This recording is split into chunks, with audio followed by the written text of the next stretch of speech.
An ICE agent claimed he was a Florencia 13 gang member of South LA while trying to detain a minor in Orange County. Florencia Homes, oh South my LA. God, so fucking scared. Shut the fuck up. It was one of at least 17 different incidents with ICE that were reported across the Southland today. And today is Tuesday, October 7th, and it's day 124, and these are your ICE recaps for in and around LA. First off, shout out to the California Community Foundation. CCF's LA Neighbor Support Fund provides aid to families affected by immigration raids. First, the ICE raids in Santa Ana on East Pine Street and South Hickory Street around 7:10 a.m. The OC Rapid Response Network was with community watch members as they encountered an ICE vehicle in a residential area with no plates. They were later seen with several more vehicles staging. Two community watch members were out there seen screaming at ICE and alerting the community to stay indoors. After they left, they were seen on South Hickory and East Chestnut Avenue with other vehicles where one person was confirmed kidnapped. But moments later, the crazy revelation from the ICE agent that was heard in Santa Ana on South Diamond Street and West McFadden Avenue around 7:40 a.m., where several ICE agents pulled over a 15-year-old in a red truck.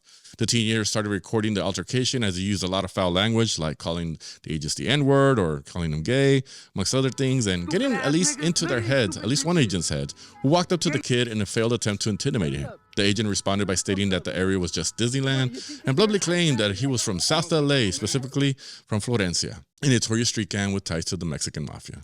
Hey, pull up to the hood right here and let's see what happens, nigga. Yeah, because you're fucking, no you haven't, nigga, you're gay as fuck. No, the fuck you didn't, you're gay as fuck, nigga. Shut the fuck up, This neighborhood ain't shit. Say it. Disneyland. This neighborhood ain't shit. This is Disneyland, bro. Sure, nigga. Florencia Homes, Oh South my LA. God, so fucking scared. Shut the fuck up, nigga. You're gay as fuck. Shit, I just work here, homie. We know that ICE is hiring January 6ers, Proud Boys, white supremacists, and now gang members they claim to be going after. Well, sounds like they're hiring them instead of arresting them. In the residential area of 7800 Athens Circle in Winter Park, a family recorded 3 unmasked men and a masked Border Patrol agent with what appears to be a yellow firearm near a black minivan. You can hear a little boy whisper, And over by the Anaheim Plaza parking lot around 6:45 p.m., Community Watch noticed what seemed to be a debriefing.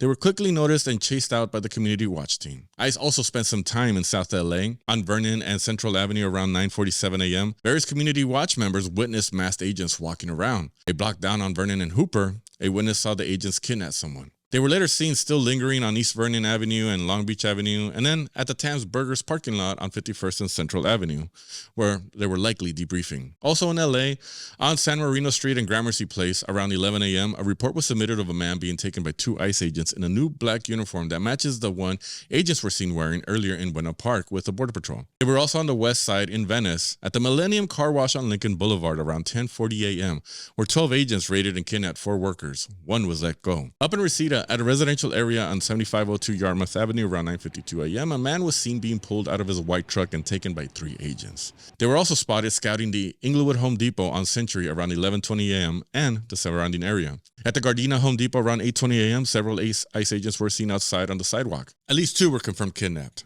Back in San Bernardino, at the courthouse on 3rd Street, a favorite target of theirs, around 11:10 a.m., a woman was reported kidnapped after a large number of ICE agents were seen scouting the parking lot since 9:15 a.m. Also in San Bernardino, on 30th and 8th Street around 8:25 a.m., 1 person was confirmed kidnapped. And again in San Bernardino, on North Arrowhead and West 3rd Street around 9:15 a.m., a male was seen being shoved into a white truck by masked agents. Over in Santa Paula, around 9 a.m., VC Defense has spotted an ICE vehicle in an undisclosed residential area and followed it back to Camarillo. And down in San Diego, on Shelltown on 40th and National Avenue, around 8:27 a.m., Union del Barrio spotted 3 Customs and Border Patrol agents who were scouting the neighborhood. The Community Watch members alerted the community and were able to pressure the agents to leave. And nearby in Poway, at Pomerado Road and Oak Knoll, around 10:50 a.m., Community Watch teams confirmed the kidnapping of an individual. They were only able to photograph the red truck that was left behind, unfortunately. And here at LA Taco, well, we have a full report on a judge ordering ICE to release an injured man that was being held at the hospital for 37 days without charges. Another ICE-related news, ICE kept most of its offices open during the shutdown, but not the one inspecting detention centers. The agency's entire Office of Detention Oversight has been placed in furlough. Speaking of Trump's handling of ICE detention centers, well, President Trump's largest immigration detention center is violating at least 60 federal standards.